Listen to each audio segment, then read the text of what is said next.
Hello students, welcome back to our channel. I hope you guys are doing well. तो आज हम लोग continue करने वाले हैं हमारा फिफ्थ क्वेश्चन, फॉर्मल ऑर्गेनाइजेशन। इसके पहले हमने ऑर्गेनाइजेशनल स्ट्रक्चर कवर किया है, जहाँ पे हम लोग ने फंक्शनल और डिविजनल ऑर्गेनाइजेशनल स्ट्रक्चर कवर किया था लास्ट पार्ट में। अगर वो आपने नहीं देखा होगा तो वो भी देख के आइए। ठीक है, इस क्लास में इस हम लोग लेक्चर में हम लोग ये पर्टिकुलर पार्ट कवर करेंगे, जहाँ पे हम फॉर्मल ऑर्गेनाइजेशन, इनफॉर्मल ऑर्गेनाइजेशन, उसके फीचर्स, एडवांटेजेस और डिसएडवांटेजेस को कवर करेंगे। तो देखते हैं फॉर्मल ऑर्गेनाइजेशन क्या होता है। A structured system designed by management to achieve organizational goal with clearly defined authority, responsibility and coordination। तो जैसे नाम से हमको पता चल रहा है कि फॉर्मल है, तो फॉर्मल में क्या होता है कि हम ऑर्गेनाइजेशन, हमारी जो कंपनी है वो पहले ही एक स्ट्रक्चरल सिस्टम डिजाइन कर लेती है, जिसके अंदर सारी चीजें लिखी गई होती है, रूल्स रेगुलेशन प्रिंसिपल्स की ये चीज ऐसी होनी चाहिए, वो चीज वैसी होनी चाहिए, इतने टाइम ड्यूरेशन में होनी चाहिए, ये लोग इसमें इंडल्ज होंगे, इस टास्क में, इस प्रोजेक्ट में। ये सारी चीजें स्ट्रक्चर सिस्टम के अंडर लिखी गई होती है, जो ऑर्गेनाइजेशन करता है अचीव करने के लिए उनके गोल्स को, टारगेट्स को। ठीक है, और clearly defined authority, responsibility and coordination वहां पे होना चाहिए। मतलब क्या कि प्रॉपरली अथॉरिटी, मतलब किसको क्या काम दिया गया है, किसके अंडर कौन सा काम किया जाएगा, कौन किसको रिपोर्ट करेगा, ठीक है, कौन किसको काम देगा, ठीक है, ये सारी चीजें, किसकी क्या अथॉरिटी है, रिस्पॉन्सिबिलिटी और कैसा कोऑर्डिनेशन है, ये सारा कुछ एक सिस्टमैटिक वे में यहाँ पे बताया जाता है फॉर्मल ऑर्गेनाइजेशन के अंदर। ठीक है, इसके फीचर्स देख लेते हैं क्या क्या है। Specifies reporting and relationship structure. तो specific relationship and reporting structure का मतलब क्या है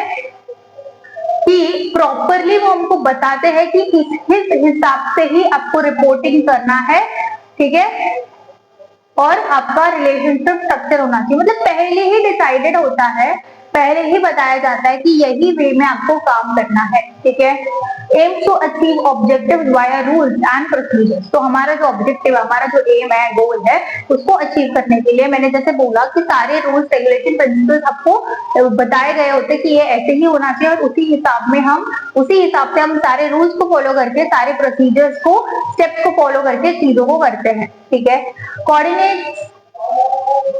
एफर्ट्स फॉर डिपार्टमेंट्स। तो यहाँ पे कोऑर्डिनेशन होती है डिपार्टमेंट्स के अंदर, कि एक डिपार्टमेंट दूसरे डिपार्टमेंट के साथ कोऑर्डिनेट करता है, क्योंकि सारे इंटरडिपेंडेंट होते हैं, एक दूसरे पे डिपेंडेंट होते हैं। ठीक है, फंक्शनल ऑर्गेनाइजेशन स्ट्रक्चर के हिसाब से, डिविजनल में एक दूसरे पे डिपेंडेंट हो नहीं होते। ठीक है, तो ये लास्ट क्लास में हमने डिस्कस किया था, वो देख के आना अगर आपको नहीं पता होगा तो, कि मैं क्या बोलने की कोशिश कर रही हूँ। तो कोऑर्डिनेशन मतलब डिपार्टमेंट के अंदर एक दूसरे के साथ कोऑर्डिनेशन होता है, डिपार्टमेंट के अंदर भी होता है, अलग अलग डिपार्टमेंट के का भी एक दूसरे के साथ कोऑर्डिनेशन होता है। ठीक है, फिर है deliberately created by top management. तो ये जो स्ट्रक्चर बनता है वो कौन बनाता है, टॉप मैनेजमेंट बनाता है, काफी डिलिबरेटली बनाता है, काफी प्रॉपर प्लानिंग के साथ सिस्टमैटिक वे में रूल्स रेगुलेशन इन्वॉल्व करके ये चीजों को बनाया जाता है। Focus is more on work then personal relationship. तो यहाँ पे काम के ऊपर ज्यादा फोकस किया जाता है। एम्प्लॉयज को पर्सनली अगर कुछ भी एक्सवाइजेड दिक्कत है तो वो इतना उस पर ध्यान नहीं देते, उसको अवॉइड करते। अगर एक एम्प्लॉय जाके बोलता है फॉर एग्जाम्पल कि सर मुझे ये 8 घंटे से ज्यादा काम नहीं होता है, तो अगर मतलब आप मुझे जो 1-2 घंटा एक्स्ट्रा यहाँ पे काम कराते हो रोज, वो मुझसे नहीं हो पाता है, मैं बहुत ज्यादा ड्रेन हो जाती हूँ। ठीक है, तो वो आप जाके बता रहे हो, स्टिल ऑर्गेनाइजेशन का जो स्ट्रक्चर है, जो सिस्टम है, उसके अकॉर्डिंग आपको 1-2 घंटा ज्यादा काम करना ही पड़ेगा, तो आपको करना ही पड़ेगा। वहां पे आपके पर्सनल चीजों को वो लोग टॉलरेट एंटरटेन नहीं करेंगे। ठीक है, समझ रहे हो बात को। इसके एडवांटेजेस देख लेते हैं। Clear responsibility fixing. तो यहाँ पे जो रिस्पॉन्सिबिलिटी जिसको दी हुई होती है वो काफी क्लियरली बताई गई होती है कि आपका ये काम है, आपको ये कंप्लीट करना है इस ड्यूरेशन में, ये रिसोर्सेज आपको दिए जाएंगे। ठीक है, अगर आपको कुछ चीज की जरूरत पड़ती है तो आप बोल सकते हो, या फिर कभी कभी लोगों के इसमें ये रिसोर्सेज इतने ही है, इतने ही आपको काम करना है, फिर इतने ड्यूरेशन में आपको इन मैनेजर को रिपोर्ट करना है कंप्लीट करके। ये सारी चीजें पर्टिकुलर टास्क की पर्टिकुलर एम्प्लॉय को, पर्टिकुलर डिपार्टमेंट को बताई जाती है क्लियरली। ठीक है, ताकि कोई भी मैच ना हो, कोई भी क्रिएट डिस्प्यूट या कॉन्फ्लिक्ट क्रिएट ना हो। ठीक है, फिर maintain unity of command maintain unity of command मतलब सब कुछ एक साथ मिलके लोग काम कर सके, जो काम बताया जा रहा है वो काम प्रॉपरली, अप्रोप्रिएटली, एफिशिएंटली हो रहा है, ठीक है। फिर हेल्थ अचीव गोल्स इफेक्टिवली, सारे जो गोल्स है, डिसाइडेड गोल्स है, टारगेट्स है, उसको हम एकदम एफिशिएंटली या इफेक्टिवली हम लोग उसको अचीव कर सके, ऐसे सारे चीजें हम परफॉर्म करते हैं, ठीक है। फिर provide stability through predictable behaviour, तो यहाँ पे हम पहले ही प्रिडिक्ट करते हैं कि क्या क्या चीजें हमें करनी है, उसके वजह से एक स्टेबिलिटी क्रिएट हो जाती है कि हमें पहले ही पता है, ठीक है चलो उसी वे में, उसी डायरेक्शन में हमें काम करना है। अगर हमें पहले ही हमने अगर डिसाइड नहीं किया है, प्लान नहीं किया है, हमें बताया नहीं है, तो हमें जो काम करना है वो पता ही नहीं होता, स्टेबिलिटी बिल्कुल भी नहीं होती, ठीक है। आई होप आपको एडवांटेजेस क्लियर हो गए होंगे। फिर आते हैं उसके लिमिटेशन या डिसएडवांटेज बोल सकते हो आप। कैन कॉज प्रोसीजरल डिलेज, देखो इस काम में फॉर्मल ऑर्गेनाइजेशन में क्या होता है, बहुत सारे रूल्स रेगुलेशन प्रिंसिपल्स को फॉलो करना पड़ता है, तो एक पर्टिकुलर काम के लिए बहुत सारे स्टेप्स और प्रोसीजर सबको फॉलो करने पड़ते हैं, और उसकी वजह से वो बहुत टाइम टेकिंग हो जाता है और बहुत ज्यादा चीजें डिले हो जाती है, तो वो पर्टिकुलर काम जल्दी नहीं हो पाता, ठीक है, बहुत ज्यादा टाइम लगता है उस काम में, ठीक है, तो इसलिए वो डिले करता है और वो एक लिमिटेशन डिसएडवांटेज में आ जाता है कि एक काम के लिए बहुत ज्यादा टाइम लग रहा है, ठीक है, क्योंकि बहुत ज्यादा स्टेप्स है, बहुत ज्यादा प्रोसीजर है। फिर है मे रिस्ट्रिक्ट क्रिएटिव टैलेंट, तो फॉर्मल ऑर्गेनाइजेशन में क्या होता है, एक पर्टिकुलर सिस्टम बना के दिया होता है, ठीक है, एक स्ट्रक्चर बना के दिया होता है, उस हिसाब से हमें काम करना पड़ता है, तो वहां पे कभी कभी बहुत सारे जो एम्प्लॉयज है जो अपनी क्रिएटिविटी को इन्वॉल्व करना चाहते हैं, ठीक है, अपने आइडियाज इनोवेशन को लगाना चाहते हैं अपने काम में, वो नहीं कर पाते, वो नहीं लगा पाते, क्योंकि उनको बताया गया है कि आपको इस वे में ही काम करना है, तो वहां पे जो क्रिएटिविटी है उसको रिस्ट्रिक्ट कर दिया जाता है कि वो आप नहीं लगा सकते, अपने हिसाब से, अपने दिमाग से आप काम नहीं कर सकते, ठीक है। इग्नोर मेनी ह्यूमन रिलेशनशिप, तो बेसिकली अगर कोई दो एम्प्लॉयज के बीच में, दो डिपार्टमेंट के बीच में कोई chaos चल रहा है, कोई डिस्प्यूट चल रहा है बहुत टाइम से, छोटी छोटी चीजों में उनकी कम्युनिकेशन नहीं हो पा रही है या फिर कम्युनिकेशन में कुछ डिफिकल्टी आ रही है, ठीक है, कोई दिक्कत हो रही है, तो वैसे केसेस यहाँ पे फॉर्मल ऑर्गेनाइजेशन जो है वो अवॉइड कर देते हैं, उस पर इतना ध्यान नहीं देते हैं, ठीक है, और उसकी वजह से ना बहुत बड़ी बड़ी चीजों में हमें इसका मतलब इसका नुकसान हमें देखने को मिल सकता है आगे, क्योंकि अगर एक पर्टिकुलर एम्प्लॉय दूसरे एम्प्लॉय से नाखुश है या उसके साथ वो काम नहीं करना चाहता, उसके साथ कोऑर्डिनेट नहीं करना चाहता, तो आपका जो दिया हुआ टास्क है वो कंप्लीट नहीं हो पाता है, जितना एफिशिएंटली कंप्लीट होना चाहिए उतना एफिशिएंटली नहीं हो पाता। I hope you are getting it, I hope the concept is clear now.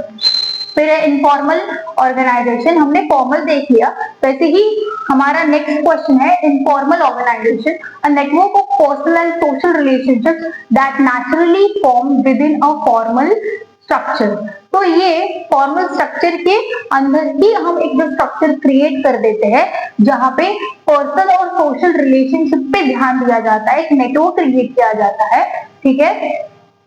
उसको हम लोग इनफॉर्मल ऑर्गेनाइजेशन बोलेंगे, ठीक है। उसके फीचर्स देख लेते हैं। Originate within the formal organisation, जैसे मैंने बताया कि फॉर्मल ऑर्गेनाइजेशन के अंदर ही ये बनाया जाता है, ताकि ये जो हमने कहा कि अवॉइड किया जाता है चीजों को, छोटी छोटी चीजों को, वो ना हो, और जो भी प्रॉब्लम्स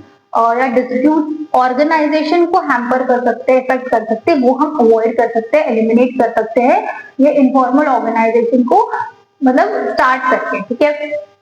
फिर behaviour based on group norms, तो ग्रुप नॉर्म्स क्या होता है कि बेसिकली पूरे ग्रुप को या पूरे डिपार्टमेंट को चीजें बताई जाती है, नॉर्म्स बताए, एथिक्स बताए जाते हैं कि आपको ये चीजें नहीं करनी होती है, ये चीजें करनी होती है, ये चीज आप करोगे तो कोई भी एम्प्लॉय को, स्टाफ को, कोई भी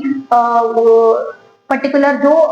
हमारे ऑर्गेनाइजेशन के अंडर काम कर रहा है कोई भी लेवल पे, उसको ये बात बुरी लग सकती है या ये बात हैम्पर कर सकती है, उसको ये पर्सनली इफेक्ट कर सकती है, तो ये सारी चीजें आपको नहीं करनी है, तो ये सारे नॉर्म्स बताए जाते हैं, बिहेवियरल नॉर्म्स कि ये चीज करनी चाहिए, ये चीज नहीं करनी चाहिए, ठीक है।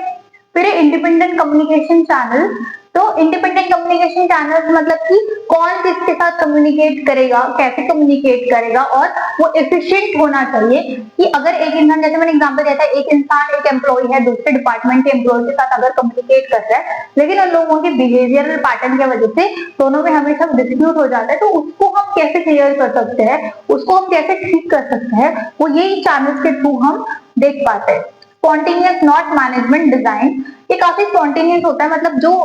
उस मोमेंट पे हमें करना होता है, उस मोमेंट, उस सिचुएशन पे, उस मोमेंट पे हम लोग करते हैं, ठीक है। ये पहले ही जैसे स्ट्रक्चर बनाया गया है वैसे स्ट्रक्चर नहीं बनाया जाता, उस सिचुएशन में, उस सिनेरियो में बेस्ट चीज जो लग रही है वो बेस्ट चीज की जाती है, ठीक है। फिर है नो डिफाइंड स्ट्रक्चर, जैसे मैंने बताया कि यहाँ पे जैसे स्ट्रक्चर है फॉर्मल ऑर्गेनाइजेशन में, ऐसे इनफॉर्मल ऑर्गेनाइजेशन में कोई पर्टिकुलर स्ट्रक्चर बना के नहीं दिया जाता कि आपको ऐसे ही करना है, ठीक है। आई होप आपको इतना क्लियर हो गया होगा। हम इनफॉर्मल ऑर्गेनाइजेशन के भी एडवांटेजेस डिसएडवांटेजेस करेंगे। पहले आप ये सब कुछ जो है उसको पॉज करके नोट कर लो या एटलीस्ट स्क्रीनशॉट निकाल लो और इसके नोट बनाते जाना, क्योंकि ये नोट काफी इंपॉर्टेंट है। ये एक पॉइंट काफी इंपॉर्टेंट है, ये कीवर्ड्स है आपके लिए, ताकि आप आपके एग्जाम में इसको लिख पाओ, ठीक है। इसको पॉज करके नोट डाउन कर लो।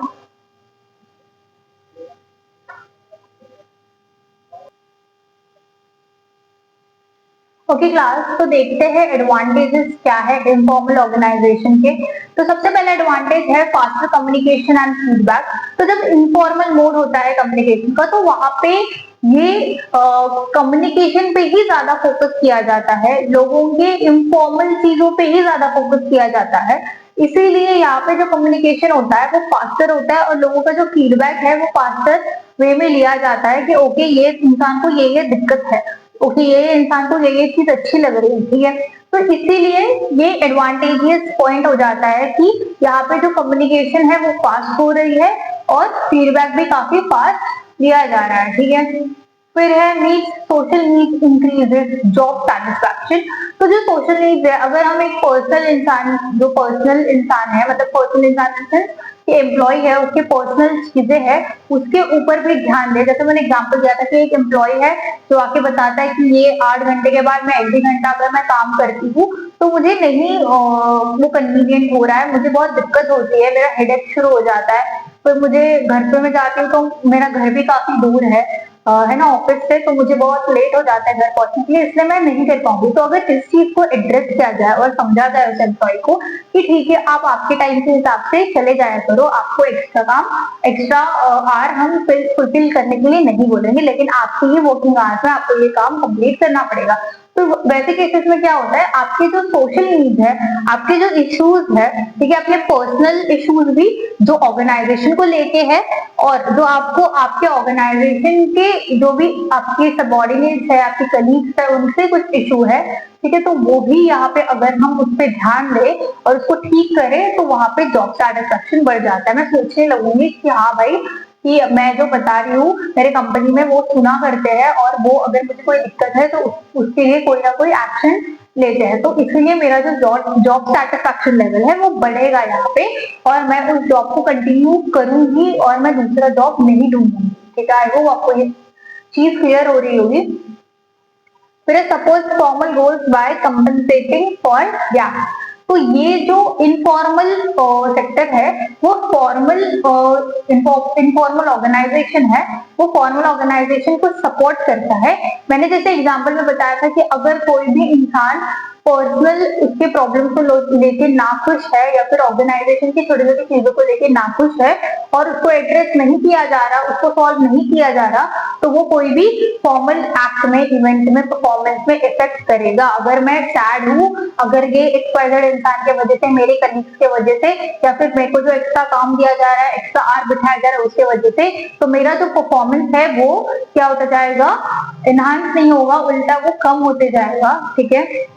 और उसकी वजह से वो हमारे ऑर्गेनाइजेशन के काम को, ऑर्गेनाइजेशन के टास्क को हैम्पर करेगा, रिजल्ट को हैम्पर करेगा। तो इसीलिए जब हम इनफॉर्मल चीजों पे ध्यान देते हैं, उसको एड्रेस करते हैं, उसको ठीक करते हैं, तो वो फॉर्मल जो गोल्स है उसको भी एनहांस करता है, उसको सपोर्ट करता है। आई होप आपको ये क्लियर हो गया होगा। फिर है डिसएडवांटेजेस। डिसएडवांटेजेस क्या क्या देखते हैं इसके, कैन स्प्रेड हार्मफुल रूमर्स। तो ऑब्वियसली इनफॉर्मल ऑर्गेनाइजेशन में ज्यादा कम्युनिकेशन पे ध्यान दिया जाता है, तो लोग जो अननेसेसरी चीजें हैं उसको भी फैला सकते हैं, उसके बारे में बात कर सकते हैं, और उसके लिए मतलब ऐसे ही कुछ टाइम नहीं जा रहा है तो टाइम पास के लिए किसके बारे में कुछ बोल दिया, फिर वो क्या हो जाता है, पर्सनल वो अटैक हो जाता है किसी पे भी, और फिर वो किसी इंसान को कहीं पे हर्ट कर सकता है, इमोशनली हैम्पर कर सकता है, और फिर वो बहुत दिक्कत वाली बात हो जाती है ऑर्गेनाइजेशन के अंदर, फिर वो अपना काम ढंग से नहीं कर पाता। तो ये हार्मफुल रूमर जो होता है वो काफी दिक्कत देते हैं, ठीक है, कि किसके बारे में जो सच चीज नहीं है वो ऐसे ही किसी के बारे में बोल दी, कुछ भी बोल दिया, और उसके वजह से वो इंसान अभी हर्ट हो गया है, ठीक है। फिर है मे रिजल्ट ऑर्गेनाइजेशनल चेंज। तो इस पर्टिकुलर इनफॉर्मल चीजों की वजह से जो हमारे ऑर्गेनाइजेशन में फॉर्मल चीजें हैं उनमें चेंजेस आने की बहुत ज्यादा क्या बोलते हैं, बहुत ज्यादा चेंजेस आ सकते हैं अगर हम लोग इनफॉर्मल ऑर्गेनाइजेशन में कुछ ना कुछ कम्युनिकेशन वगैरह कर रहे हैं, तो फॉर्मल सेक्टर को भी, फॉर्मल ऑर्गेनाइजेशन को भी वहां पे कुछ ना कुछ चेंज देखने को मिलेगा, ठीक है। और वो नेगेटिव वे में कहा गया है, इसलिए हमने उसको डिसएडवांटेज में लिखा है। फिर है can pressure members to follow group norms even if harmful to the organisation. तो जैसे आपको यूनियन पता होगा कि एक यूनियन होता है जो सारे एम्प्लॉइज या जो भी स्टाफ काम करता है उसके लिए वो एक यूनियन बनाया जाता है, जहाँ पे ग्रुप बनाया जाता है, बेसिकली उसको यूनियन कहते हैं, जहाँ पे किसी भी एम्प्लॉय को कोई भी चीज की दिक्कत है तो वो अपनी यूनियन में डिस्कस करता है और बताता है, और फिर उसके लिए एक्शन लिया जाता है। तो कभी कभी ऐसे होते हैं कोई एक पर्टिकुलर एम्प्लॉय इंटरेस्टेड ही नहीं है सारी चीजों में, वो अपना काम करना चाहता है और घर चले जाना चाहता है, उसको भी जबरदस्ती आप इस यूनियन में घुसाते हो और कुछ ना कुछ ऐसे काम कराने की कोशिश करते हो जिसको, और जिसकी वजह से ऑर्गेनाइजेशन भी हैम्पर होगा, उसके काम भी हैम्पर होंगे, है ना, उसके टास्क भी हैम्पर होंगे, और वो इंसान को नहीं करना चाहता, उसको अपना काम करना है, उसको अपना काम एकदम एफिशिएंटली करना है और उसको घर जाना है। तो वैसे केसेस में क्या होता है, वहां पे डिस्प्यूट होने के चांसेस है, वहां पे एक पर्टिकुलर मेंबर के ऊपर प्रेशराइज किया जाता है, प्रेशर आने का चांस है कि अरे यार ये मुझे काम नहीं करना है, ये फालतू में मुझे ड्रैग कर रहे हैं इस चीज में और मुझे ड्रैग नहीं होना है। तो ऐसे भी केसेस होते हैं। आई होप आपको ये सारी चीजें क्लियर हो गई होंगी, आपको ये पूरा इनफॉर्मल और फॉर्मल ऑर्गेनाइजेशन का जो पार्ट है वो क्लियर हो गया होगा। अगर आपको वीडियो समझ में आया होगा, वीडियो अच्छा लगा होगा तो वीडियो को लाइक करो, आपके फ्रेंड्स के साथ शेयर करो ताकि वो भी आपके साथ बैठ के नोट्स बना सके। आप चैनल पे नए हो तो चैनल को फटाफट से सब्सक्राइब करो ताकि आप सारे वीडियोस और सारी सीरीज आप देख सको, आपको नोटिफाई होता रहेगा, आपको नोटिफिकेशन आता रहेगा जब भी मैं वीडियो अपलोड करूंगी। और मिलते हैं हमारी लास्ट टॉपिक, हाँ लास्ट 2 टॉपिक बचे हैं, है ना, डेलीगेशन और डिसेंट्रलाइजेशन, उसको हम नेक्स्ट पार्ट में कवर करेंगे। मिलते हैं नेक्स्ट पार्ट में, और तब तक के लिए keep studying and take care.